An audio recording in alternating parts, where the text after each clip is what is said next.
right, we're recording. Recording, everybody. Hello, hello. Hello, hello. Welcome to Two Black Girls, One Rose. Where together we'll uncover what we can learn about modern dating, love, and relationships from popular television. I'm Natasha. And I'm Justine.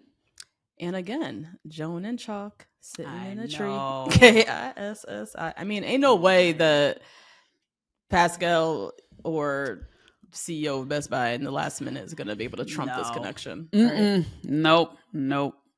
Yeah, I don't see it. Not at all. No. But not mad at it. I like Chalk. I thought this was a nice hometowns episode. Yeah, this was a setup beyond belief to like be part of this kind of family ritual. How am I gonna break up with you after this? I know. We planted a tree together, like to honor your mom.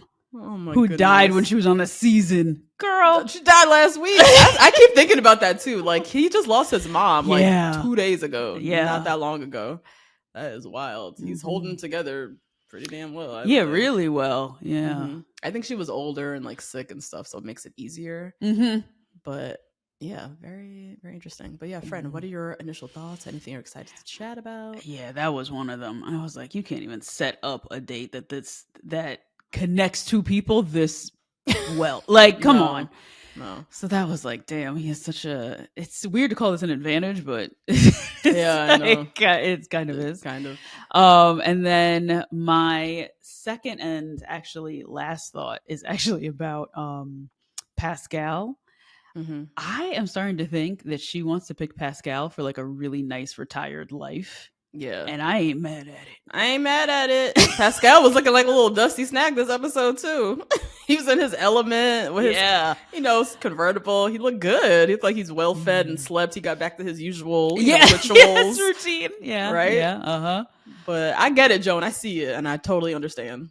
Now I get it. I was like, now I get it. Oh, you driving in the fast car around Chicago. He owns his own business. He got staff. He got a nice, a weirdly flirty son. Like,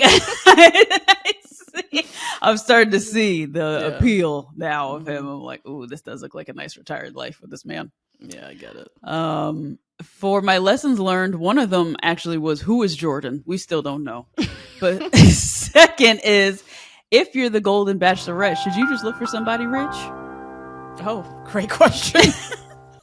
When you got 30 years left, I want to be living the high life on boats and convertibles. Yeah. And get my hair done for free. That too. Oh my God. I get it. Great question, friend. What about you? I love these hometowns. I thought all the families were so nice. I honestly could see Joan with any of them, really. Even Jordan's family, like all of them.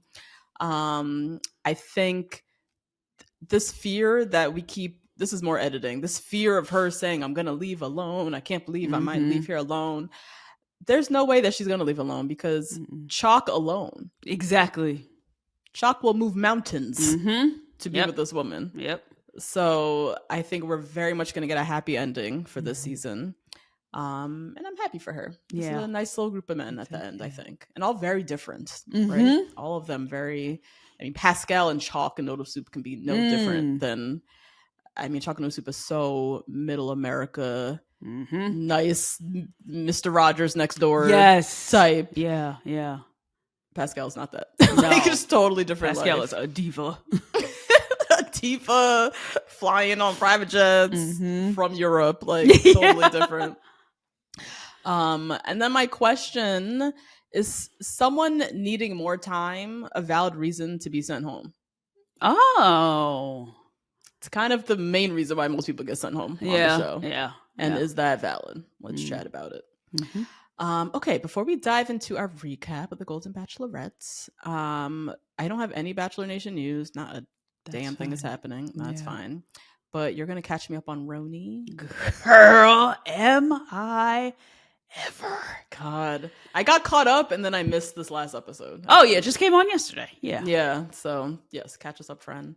And then I would love for us, if you look on our Instagram, I posted a really funny story from this comedian woman where she's just going through, if she was in the pods on Love is Blind, like here are the questions she's gonna ask. I thought it was hilarious. I was like hollering watching this video of these basic ass questions, but like, you know, she's black, it's hilarious. Yeah, like, you know, potato salad, you put raisins or not? Like, oh my god, yeah.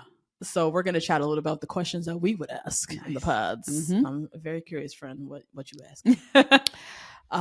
If you want to hear our juicy pre-show, if you want to listen to this episode without ads, if you want to watch us on video, if you want access to our hilarious reaction content as well, gotta join the party on Patreon. Head to patreon.com/2 black girls 1 rose. You can try out a Patreon membership with a 7-day free trial, so might as well give it a whirl. And shout out to the Rose Garden. Love you. I love you guys. So we cold open on Joan sitting with a cute little grandkid. Oh my god, this is so cute. So cute. Asking if she's kissed his grandpa. Such a cute little moment. Anyways, it's Hometowns week. This is episode 6. We got here real quick. So fast. I think this is one of those 9 episode seasons. I think so, yeah. The last time Joan met a family, she said, was 1983. Wow. Oh my god. I know. And now there's cameras. There's kids, there's grandkids, there's like fully developed, robust lives. Very different than when you're like 20 walking in with like hand in hand to meet just like a mom and dad and like maybe a sibling. Yeah. You know? Yeah. So we have Pascal, Chocolate Noodle Soup, the CEO of ARP, and Jordan, the last 4 men. So first up is the CEO's hometown. They are in Lake Tahoe. Yeah, look nice. Looks so nice. It's gorgeous. Nice yeah. I know. Yeah. I've heard Lake Tahoe, it's so big. It's like the ocean, basically. Yeah. They're at the beach, damn near. And they went to an area too where they sat and talked. And I was like, this looks like a little Mediterranean little beach or whatever. What the fuck? Gorgeous. But yeah, Lake Tahoe is his backyard, he says. And they head out on a boat. His boat, maybe. I don't know. I think it was his boat. Right? That was a nice looking boat too. He's a ER doctor too. So they go out on the lake and just drive around. Looks gorgeous. And he says he feels fully accepted and desired by Joan. He is afraid to tell her his feelings because he knows he's very conscious of the fact that he's 1 of 4. Yeah. So he's a little guarded. And he's one of the divorced ones. Yes. They are really afraid of heartbreak in a different way than the ones of the people who they passed just away. went through. Yeah. And this one's tough too because your hopes are all up. You're all, excited for it. And then this heartbreak it's going to get snatched away from you. That's a terrible heartbreak. That's horrible. But yeah, they make wishes, toss little coins into the lake and all that stuff. So they head off to this little beach, literally. Looks so nice. And sit and chat. He's really excited to bring her home, but admits he's been super guarded because he's scared. And then this is where Joan starts talking about her feelings of guilt, which is like a theme throughout the whole episode. She says, I deserve love, but I know I have to let go of John a bit. Yeah. And she just feels guilty to do that. Which, I don't even know what that emotion is called. I know. She's calling it guilt, but it's like half of her heart knows that this is what she wants. Like she wants a guy, right? She wants this. But in that same desire and feeling, there's these like negative feelings of feeling guilty and like sad. You're letting go of John. Like, I don't know what the word, I mean, she's calling it guilt, but just like to coin that, like where you're sitting in 2 spaces at once, right? It's very complex. Very, especially when you're doing, as she said, a memory. She had memories of boating with John. Yeah. And now she's like creating new memories with this new man she met on TV. I know. And it's almost like, are these going to replace memories with John? Yeah. And she got long to go. Joan's only 63 or something. I know. She got a long way to go. She's like, am I going to forget this nigga ever existed? I know. I think that's definitely part of the fear. It's like as time goes on, you forget things. Yeah. And then they almost, they're not being replaced by this new man, but new memories are being replacing old memories. So that's what it feels like. Yeah. So, he let her know, like, take all the time you need. He's not trying to replace John. Like, it's not about that. Joan, to me, this date, she seemed a bit low energy. So removed to me. She did. Preoccupied in her head, right? Yeah. Yep. You could see it. Mm-hmm. But she claimed she feels more hopeful or whatever she was saying in confessional. I don't know what I didn't kind see of Valium they pumped her up with. And she was like, yeah, I'm fine, guys. I don't think. What? Okay. I did not see what she was saying. Anyways, they head to his house. Lots of people. Bruh. These are some big ass hometowns. This is all of these bald faces on these men would scare the fuck out of me. That's true. No facial hair. No facial hair to be seen. Just polo shirts and pomaded hairstyles. I was like, yo, this is so scary. Some people can't grow facial hair. I feel for them. None of you? I mean, was it his dad there? His dad? Yeah. To him, you see it in the genes. Sons. To the sons. They just don't have the genes for it. They can't do it. I know, it's rough. That's rough. That's rough.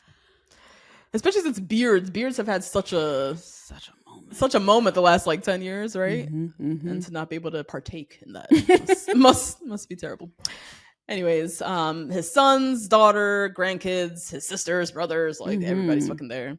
They kind of recap, talk about the senior prom date, chat about Charles L. I know, yes, long live Charles L. Long live Charles L. He's still coming up. Look at this impact.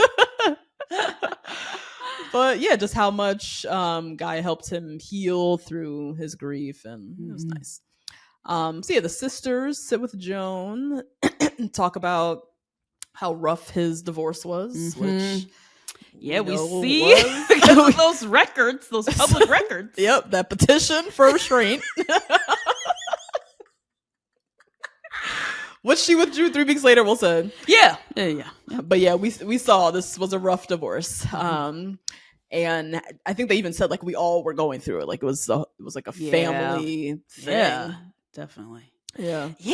Wait. Oh my God. I just had this thought. If you get a restraining order and you're an ER doc, I feel like those don't go together. Restraining orders and ER doctors. I know. That doesn't pair up well. He probably almost lost his job. Could have, maybe. Yeah. Whoa. I just thought about that. Okay. Whoa. Yeah. Not good. But yeah, his sister, similar to Joan, lost her husband. So her and Joan are able to kind of like bond on that. Joan's husband was so young too, 59. She said they're young. They are just young in general. Loss. Yeah.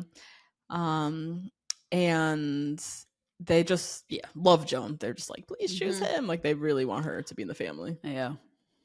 Now, CEO and his daughter sit in chats, and I thought it was interesting him talking about like the role reversal, how his kids have become like parents to him. How tiring is that? I know. Now is that time. Exhausted. I know. Okay. Now is that time of our life because we're in our 30s. We have some wisdom now, right? And our parents are also going through like changing chapters, right? They're empty nesting, retirements, like all kinds of things that they're going through. So we all are kind of doing a little bit of parenting of our parents, but it was nice to see a parent talk about it, like openly, kind of openly, and very much in a humble role. Like I need their wisdom. They do. This is helpful for me. So that was nice. He tells his sons he's feeling 9.5 out of 10. Yeah. And he's ready to propose scale, right? On the love scale. Yeah. He is ready to propose. And then we see him with his sisters. They're mentioning just like how happy he looks, how much, like how gorgeous she is, how much family means to her, just like how much they seem to have aligned. And he flat out says to them, I've fallen for this woman. And I feel like this whole date, he's been just like on the verge of tears. You could just see it in his eye, like the water just like welled up to the right to the edge there. And finally he lets it out and just says, which I thought was so beautiful how he put it. He said, I can love again and I can be loved again. Oh my God, the drama. This gave me chills saying it. Oh, Guy. I don't know. He's so like tall and handsome. I'm like, he all is. Right. You tall and handsome and you got a boat. What the fuck is this? What is this?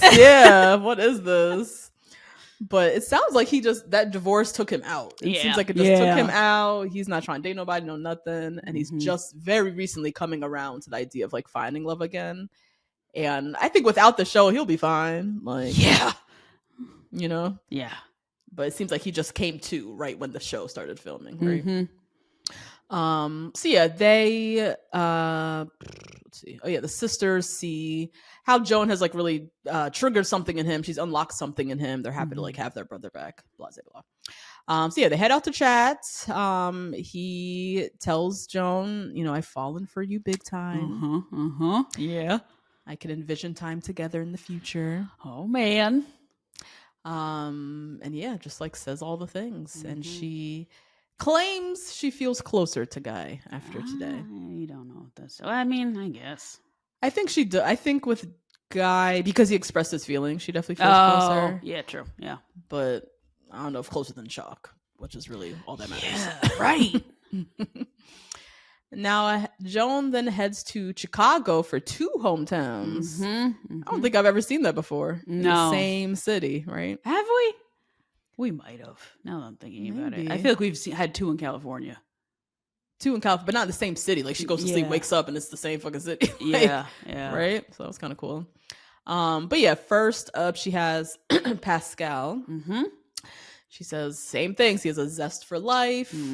This was the first I've heard her say he reminds her a lot of John. Yes. I did not remember that from anything else. She might have said that on her one-on-one with him.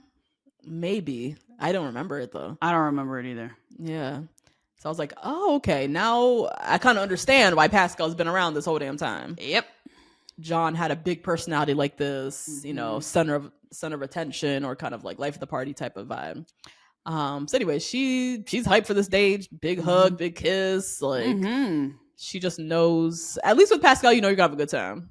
That's true. You're gonna be sipping on some champagne. You're gonna be doing something fancy. You're gonna have a good time. Yeah. So, yeah. See, I get that's it. what I want out of my retired life too, Joan. Same. She's still working as a school administrator. I know she's exhausted. Tired of them kids. Yeah. So tired of them children. Oh my God. Yeah, ready to just move out, go to Chicago. Oh yeah. Driving that convertible. Live this lifestyle. Yep. As Pascal said, he's excited to show her his lifestyle. He thinks she'll fit in well with the lifestyle, he said twice. Now, a little bit of a red flag, but okay, we'll go with it. I know. That would be my one thing with Pascal. I'd be like, he gonna leave me for somebody 20 years younger and toss me to the side. Yeah. He seems like so fast paced that he will just get bored with me quickly, right? And his desire for convenience is a little bit too that's strong. The biggest. Yeah, that's the biggest thing is like the world revolves around him and his life. So I don't know how I think Joan could fit in fine, but I don't know how he's going to fit into her life, or he even prioritizes that at all. Yeah. No idea. Yeah, wait. For the Goldens, do you think they should the hometown should actually be reversed, or they should have an extra episode where the person goes to Maryland? Like first to see how can I fit in here, or like what should we do about this situation? We should have an extra episode, right? We should. I think particularly for the Goldens, they need to take the hometowns like dumb serious. And I think like eventually they meet Joan's family, but I think don't they usually fly the family in Tahiti? Yeah, which, obviously, who's not going to get along? Who's not going to get along? Yeah, but yeah, I do agree they should do a hometown date at Joan's. Like that's paramount, particularly for the Goldens. So anyways, Pascal takes her to his salon, which that looked like fun. It looked fancy and fun. Fancy and fun. The staff was there. They were all ready to turn up. Like, it was just such great energy. It was a huge salon. Like, you could tell he's very successful. So it's great also marketing for his business. Exactly. Yeah. Like, all the senior women in Chicago are all trying to get appointments now, right? Yep. So it's very smart. But yeah, it was nice. Joan got a little bit of VIP treatment, the hand massage, the champagne. She says it was very sexy seeing him in his natural elements. What?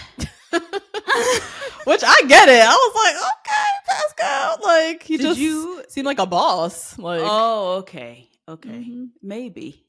Yeah. I think it throws me off that he's doing hair. That's what it is. The hair thing, I know.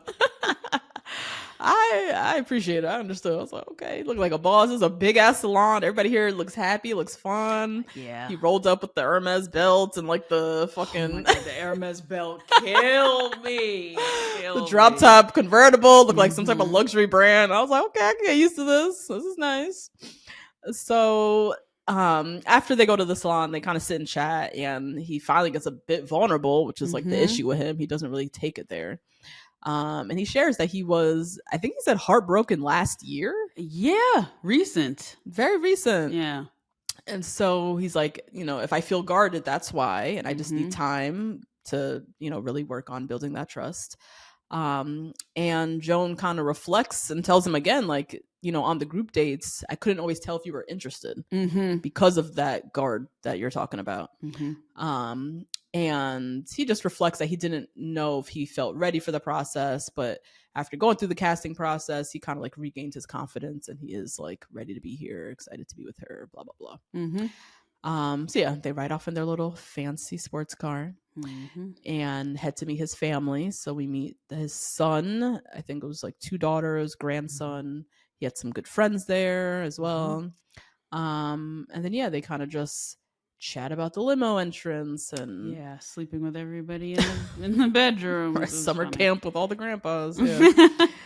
So Joan sits with his son, Maxime. Maxime, that name even. That I know he got these bitches out here fighting. Can you imagine that hair that he had? The gray hair. Oh my God, it was beautiful. And then he's winking at Joan. I was like, not you trying to get your daddy's girlfriend, you nasty freak. Oh my God. But he was so like, God. He lived up to his name. He lived up to his dad's reputation. Yes. So true. You are Pascal's son and you are a Maxime. I see it. Absolutely. Oh my God. So yeah, he sits with Joan and she kind of grills him and she's like, so how many girlfriends has Pascal had? What's the deal? And he admits, he's had a few, but it's never the right person. He's really tired of dating. He is really looking for his person, and that's that. I love that was Joan's first question, because that would be my first question too. Exactly. Yep. And how old are they? Would be my question too. That would be the next one. Yeah. Because what is the deal? I know he doesn't have a problem dating women. Right. I know. Right. So what is his deal? What is the issue? Yeah. Why'd he go on the show? Why is he this far into the show? Is someone going to come out the bushes and be like, it's really me? And like, it's really some other lady who's hiding in the closet. Right. So many questions. But yeah, ultimately the son, really loves Joan, he says. Yeah. Pascal's a nice little touching moment with his son. Very cute. Also, did you peep the view? Amazing. Oh, really? Wow. He got a nice spot. A nice Chicago. Little townhouse in Chicago with a little view. Now, yeah, Pascal recaps how he left for filming on Father's Day, and his son gave him a card and just got him all choked up. Just reading the card made him realize like he did do a really good job as a father. Yeah. Aww. I love that. Yeah, that's nice. That moment, that proud moment when you're like, damn, you're a good ass person. Yeah. I raised you. Oh, I did good. Like it paid off. All it this paid off. Yes. So that was really nice. Joan sits with the daughter. The daughter is like, she loves Joan. This is her new mom. Has been watching this show her whole life. Huge fan. You can tell. And it's just, you guys look so amazing together. Like, I already think of you as part of the family. Like, girl, oh my God. She was way ahead of herself. Way too ahead of herself. I was like, are you adopting Joan as a grandmother? Yup. Joan admits to the daughter her issue with Pascal is she's afraid that if she picks him, he might not pick her back. Well, that's valid. That's valid. I too have that fear, Joan. I get it. And the daughter tries to kind of like quell the fears, like, no, I think it'll be fine. And Joan, she's like, I love you guys. Like, she really could see her life with them. She knows it'll be fun. These are great kids, like great lifestyle. Like, she's loving it. Now the daughter sits with Pascal, and in his interviews he spoke a lot about his walls being up, and how today gave him a lot of validation and all of that. My issue with Pascal, though, even in these interviews, he's still saying like nothing about his feelings for Joan. He said the most to Joan and that in the little like park intermission, which I appreciated, how like heartbroken he was, and that's why he was whatever. And he's just French, and that's how they do whatever the fuck, like whatever. He always has like an excuse that seems valid enough. Yeah. But I feel you that he's like, I don't know. I can't see him getting down on a knee and asking. Definitely not. Like I don't see it. Absolutely not. No engagement in this process. No, I don't see that. But yeah, that's what bothers me. Like it kind of. Everything kind of revolves around him. Now we're talking just about his walls and how these walls got to come down. And it's like, you've not really given Joan anything. Right. Yeah. Even Guy talked about like, she makes me feel validated. She makes me feel like I can love again and whatever. No, he said her meeting the family, that gave him a lot of validation. Yeah. Again, her meeting his family. That helped his fears. Like, so, but Joan is smart. I think she's picking up on that stuff too. I think so too, but it's also such just. How could you not go with the guy who entertain has the hair salon? I know. Spa. You just gotta entertain it a little bit and just see if he'll come around. You know. So yeah, Joan says she feels stronger for him today than yesterday, but she's still not sure if he's ready. And so yeah, she's picking up what we're also picking up. So that's good. Now, Jordan, also, sorry, side note, just thinking back to last season of The Bachelor, it is really nice and refreshing, actually, watching a lead have, like, their wits about them. Oh my God, it's so nice. I think that's why I love, like, Golden Bachelor, Ready to Love, Queen's Court, watching older grown people who have sense. Yep. Because Jen just... There's things that we were seeing that she wasn't picking up. Yeah. No wits about her because she's in love. I know. Dumb and in love. And it's like, what? I know. We've like, by 29-ish, right? By that solar return, you have been therapized out of so much of that foolishness that you're not even like bothered with the ridiculous dopamine that happens when you're in love with somebody. Right. You're really thinking you also value your life a little bit more because you know your peace. You do. Yeah. Jen just looks so reckless when I look back at like that season with Sam and fucking Pete Davidson and just. I can't believe she picked that nigga at the end. I can't believe that either. Still can't believe that shit. So this is nice. This I like watching. Thank you, Joan. So we're still in Chicago, but now she has Jordan, whoever the hell this is. Still don't know who this is. I have to remind myself, Jordan is... This is the one where the wife cheated on him, and then he had to take the kids and move out. Oh shit! Okay, yeah. I kind of mixed up because there was also, I think Keith had the alcoholic wife that he had to take the kids and move out.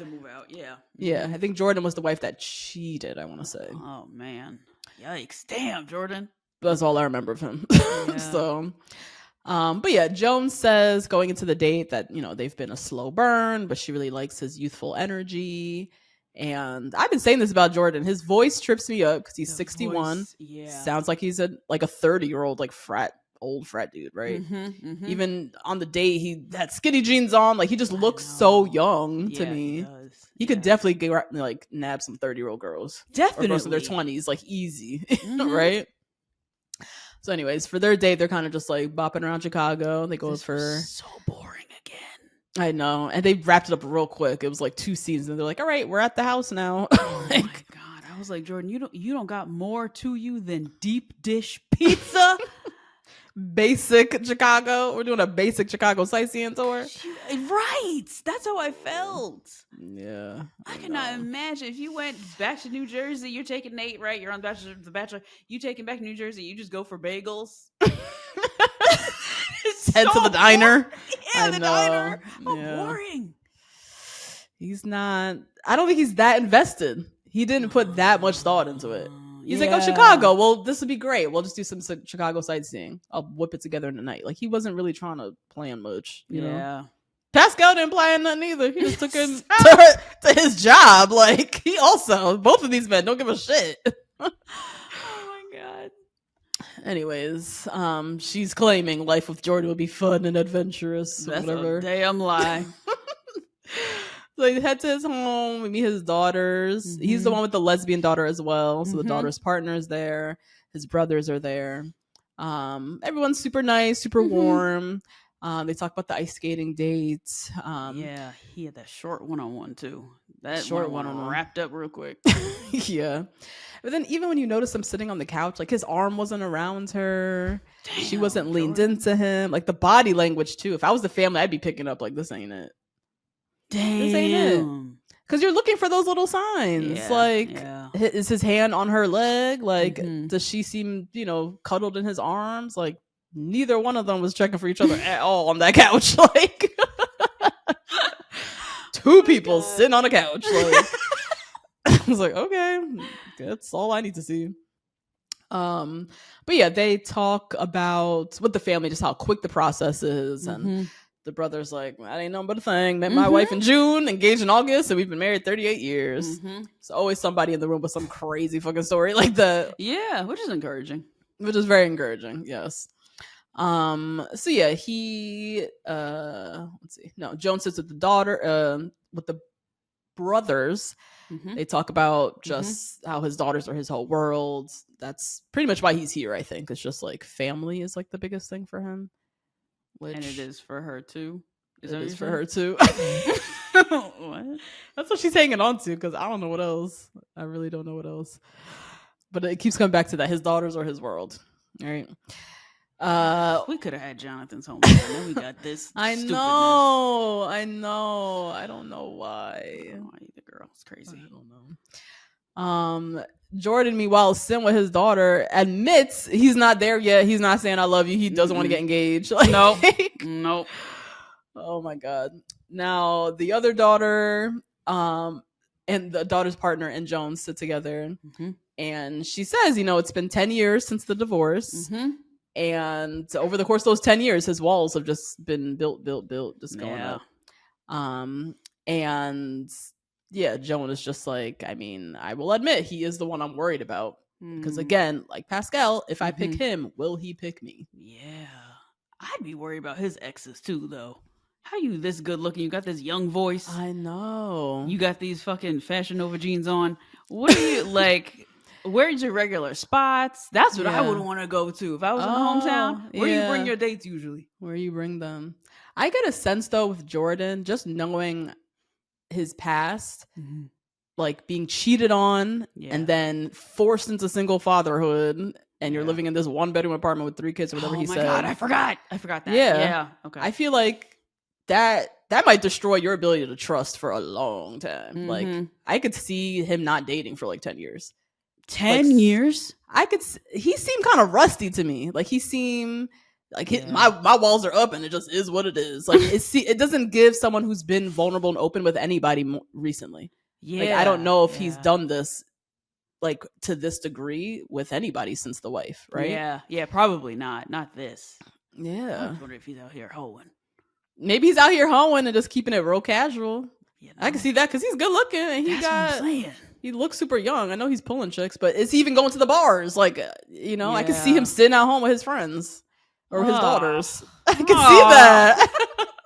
Just so boring and such a waste. So he looks like this, but I can see it. Your wife cheated on you and left you for dead with these 2 kids. With these kids. These kids? Like, that's true. That might fuck you up particularly a man. That might fuck him up for a hot minute. He might have hated women for a long time too. Yeah, maybe. Oh yeah, and his lesbian daughters had to pull him out of it. Oh God. Yeah.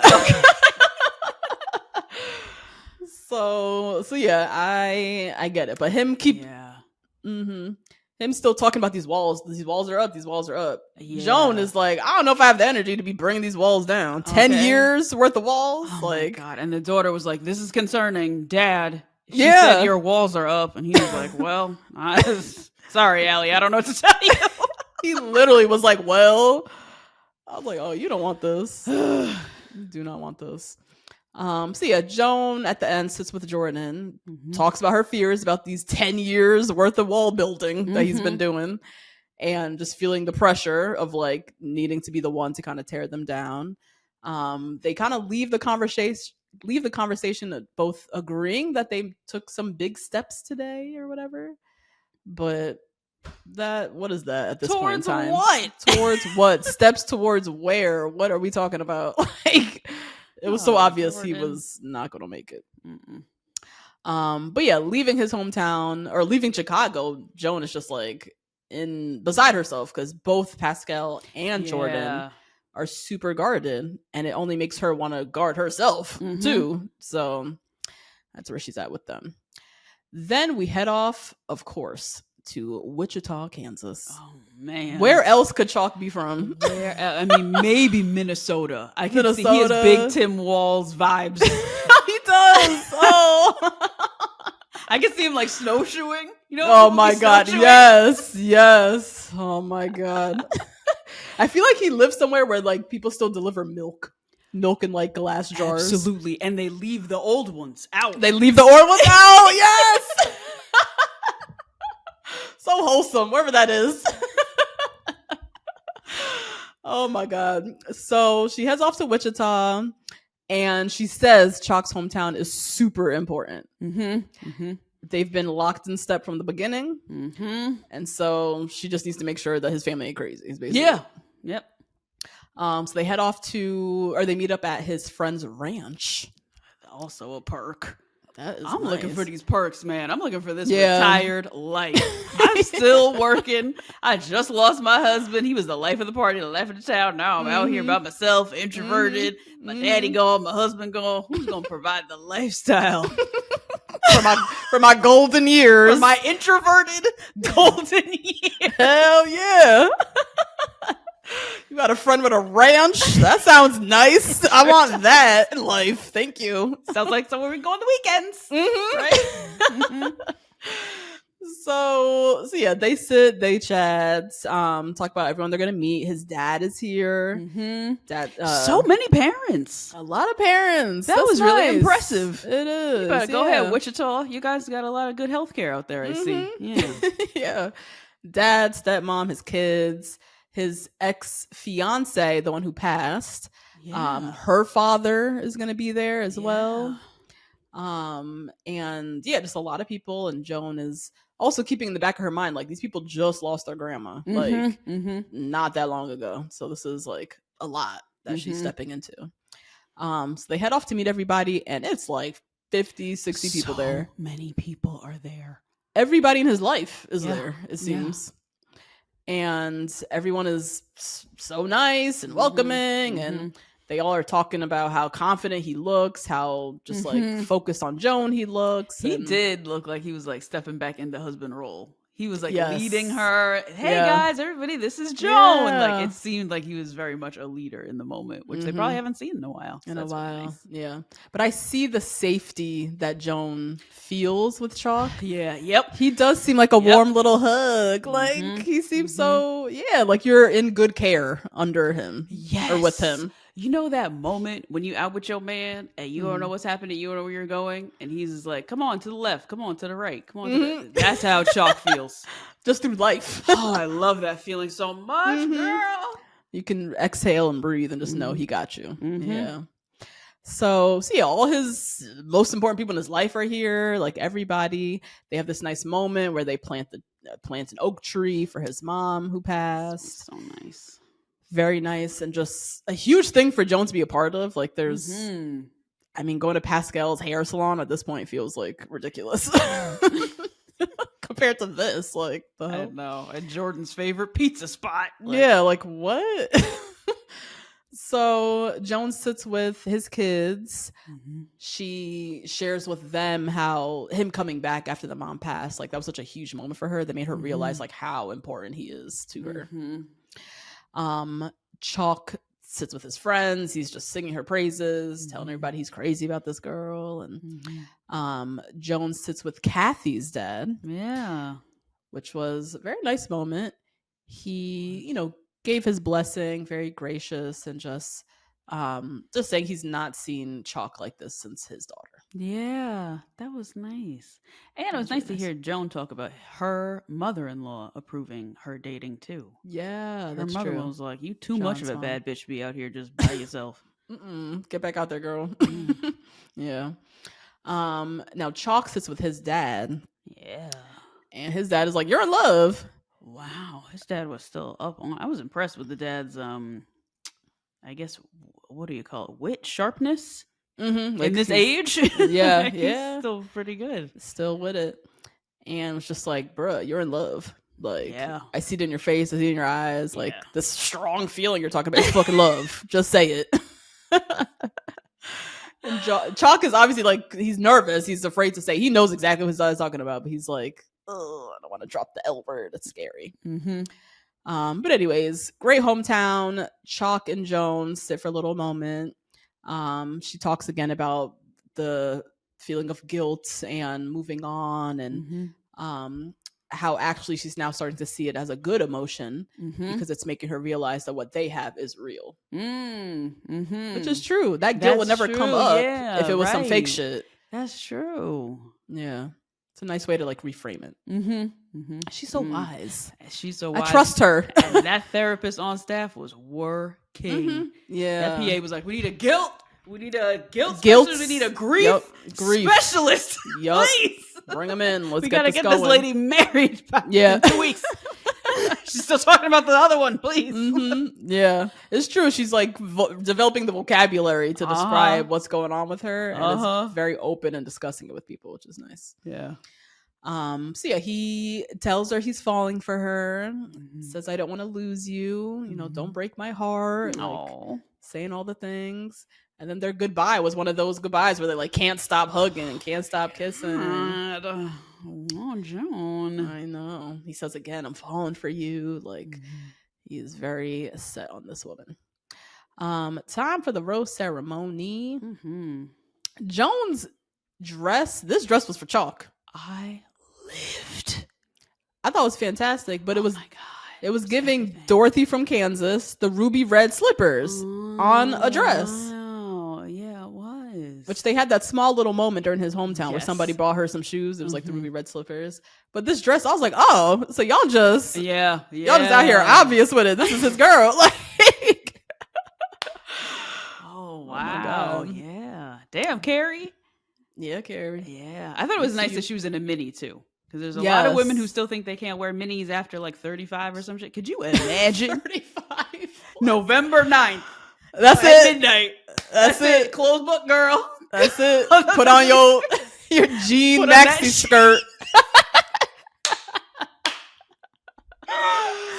Oh, goodness. Imagine never. Oh, never. My God. Never. No way. Charlie XCX is on tour right now. Do you know who that is? Yes, Brat. Yes, Brat. Yes, the Brat girl.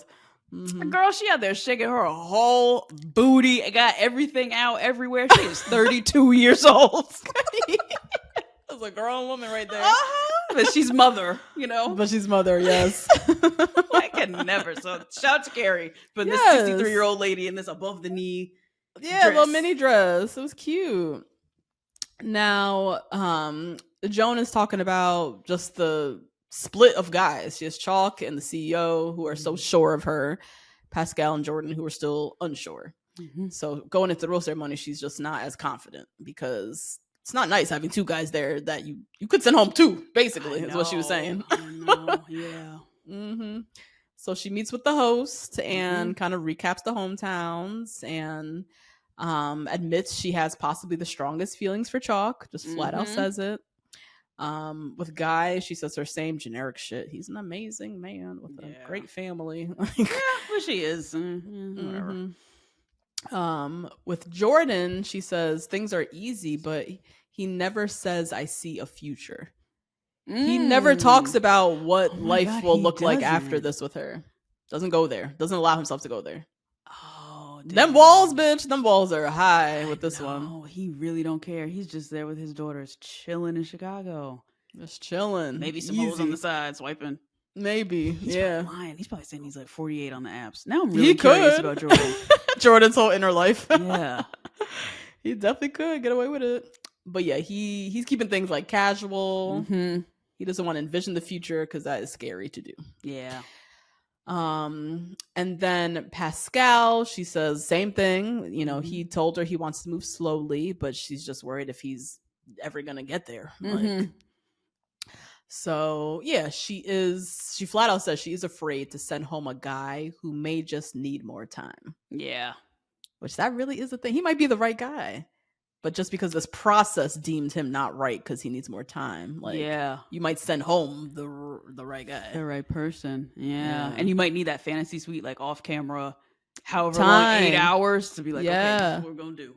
Yeah. You know? Like how Rachel and Matt, I think they did that because they were very happy at the end when he was like, we're not gonna get engaged, and she was like, okay. Yeah. Now they fine. Clearly agreed to do that. Yeah. So anyways, going to the rose ceremony. First rose obviously goes to chocolate noodle soup. Obviously. The next, I mean, this is like a landslide. Like Chalk is so far ahead. I feel like. All these other guys, like bad, real far ahead, right? Next rose goes to the CEO of Blinds to Go.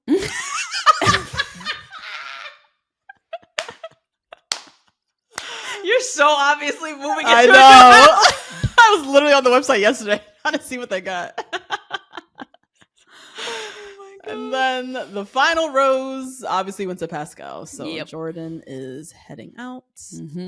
And you know, she walks Jordan out, and then we see Guy in the confessional, like just talk about how he's fallen in love and he's taking this to the finish line. And well, you better bring them blue pills with you, brother. You better turn up. Exactly. Turn up in that fantasy suite. You better turn up, man. Because that's really what separates them at this point. Like, can you throw it down better on the overnights? You know? Because Chalk could really maybe lose it. He could.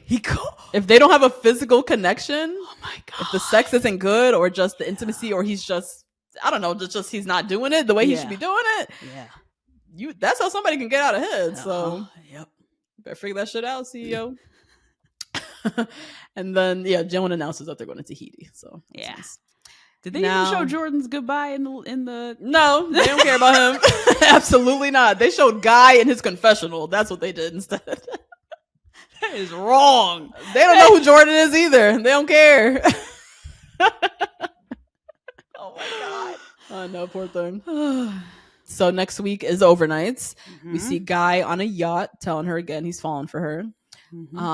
We see Chalk saying he's so lucky to find her. He's the happiest guy in the world. We see Joan telling Guy, after today, I feel it's possible to find love. We see, I think that's Nancy. Is that Nancy or April? It looked like it. Oh, could you imagine if it was messy ass April? April was the messy one? Okay, this is Nancy then. I know. Did they fly Nancy to Tahiti for this? I think they did. Oh my God, that was amazing. We see Joan talking again about the guilt and just, real emotional feeling like she's not honoring John's memory. Joan wondering if Chalk is too good to be true. That's always a good feeling. Right. I know. You have to just let a good thing be a good thing. It could be fine. But also, is he too good to be true? Like, he got skeletons? What's going to come out? Something always comes out. Stop. I mean, you gotta be cautious in this place. They be casting some crazy people. I know, that's true. We do see the moment where Pascal is like shooing the cameras away. Yeah. I'm not okay, Joan. Yeah. No, wait. A lot of drama in the hallway. I don't know what that's about. We hear Joan say, he said, I know what true love is, and I don't feel it for you. For you. That is so mean. That is lethal. Oh my God. Who's going to say that during the overnights? The fuck? It could be like how they edited the daughter to be like, he'll definitely not pick you. Yeah. That preview? They made Natalie out to be crazy. That's so true. Yeah, that's got to be some Franken-X. I'm like, who? Pascal, maybe. Yeah, I can see Pascal. I could see it. I can see him. He's so direct, and he just says, yeah, that's true. Yeah. Right? Now we and see that she's questioning, what's wrong with her, what's wrong with me, am I gonna leave here with somebody or nobody or whatever. And that was the episode, my friends. Justine, what did we learn this episode? We learned that you should have a nice rich boyfriend. Even if it's not your husband, because obviously Chalk is her husband, you should just have a nice rich boyfriend in the meantime to help you dream bigger for your retirement. Yes. I love that. Yeah. I think that's a great way to approach finding love again. Yes. When you just want a carefree life the last 30 years or whatever the hell, right? You don't want no stress. You for damn sure don't want to be stressing about money. So I want somebody who's going to be bringing in a little something that we going to live nice and easy these last few years. So I get it, Joan. I see you with Pascal. My question is, someone needing more time a valid reason to send them home? So obviously on The Bachelor, so many people get sent home because of that. They're not ready. They can't get there. I wonder how many more successful relationships the franchise would have had if they didn't have this like pressure cooker. Like, what if they just had a defined timeline? Obviously, the show has to end at some point. You're right. Yeah. But the lead can decide if they want, they found their person, they end with one, or they end with multiple and they just keep dating. I mean, the show goes for 3 months or 2 months or whatever the hell. Yeah. I haven't found my person in the end. I need more time. And they end. I mean, it's a wild ending because it's like she's giving roses to like multiple men or whatever. But as long as the people three-way hug, I know. But I think as long as the contestants are okay with it, because they too, in their head, sometimes they're like, I do need more time. Yeah. Like, yeah, definitely. I don't see why we can't have that ending. And then maybe we give them some vlog cameras and we follow them after the show in a little web series or something. Yeah. You know? I think there's a lot to learn from this past season of Love Island.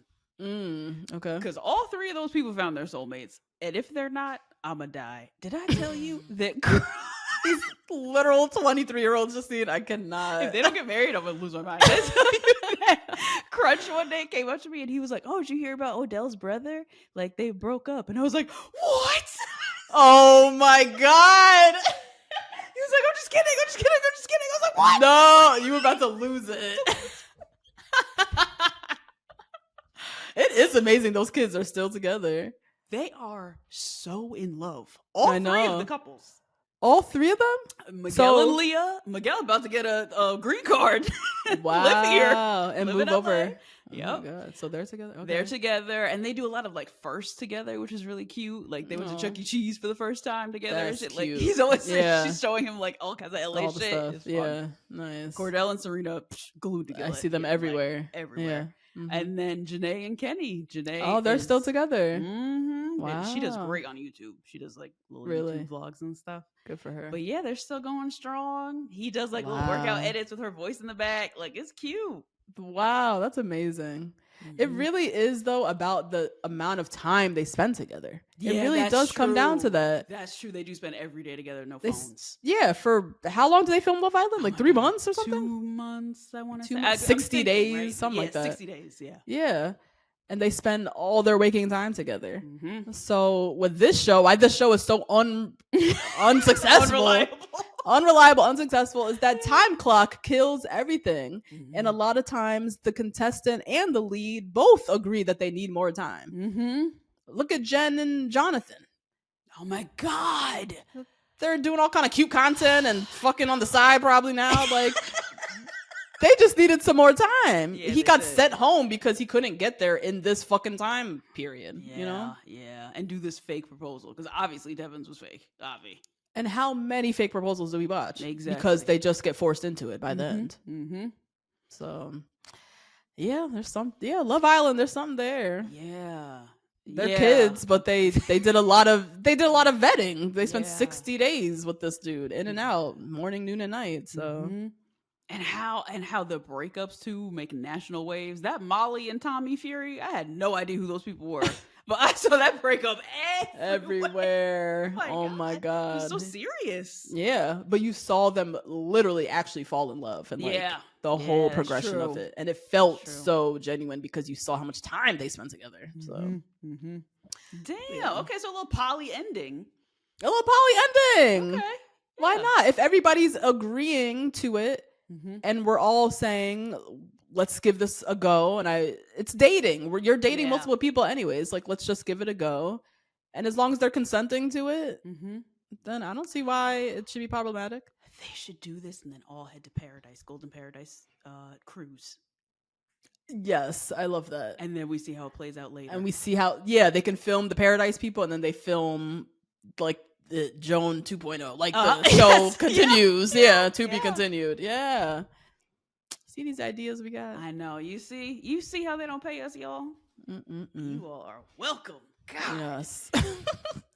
Anyways, sound off in the comments on Patreon, y'all. Let us know what you think. Rate, review, subscribe. Find us on Instagram, TikTok, all that good stuff. And we'll see you guys next week. Bye. Bye.